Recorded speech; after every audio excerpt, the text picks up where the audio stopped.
তোমরা দেখেছিলে এই কদিন আগে আমাদের এখানে বন্যা হয়েছিল। তো তার ফলে আমাদের যে চারপাশে জমিগুলো আছে, পুকুরগুলো আছে, সব বন্যার জলে ভর্তি হয়ে গেছিল। আর এর জন্য না আমাদের এখানে প্রচুর মাছ হয়েছে।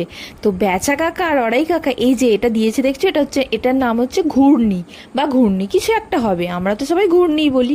প্রচুর মাছ উঠেছে দেখেছো।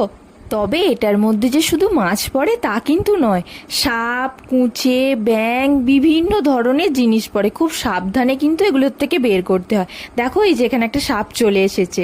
যাই হোক গে, এখান থেকে মাছগুলো নেওয়ার পর আমরা বাড়িতে নিয়ে এসেছিলাম, এসে এটাকে 3টে ভাগ করেছিলাম। আমরা নিয়েছিলাম, কাকিমাদের দিয়েছিলাম, আর বেচা কাকাও নিয়েছিল।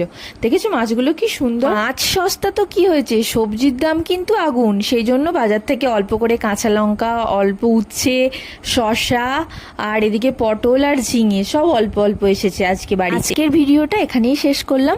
তোমরা প্রত্যেকে ভালো থেকো,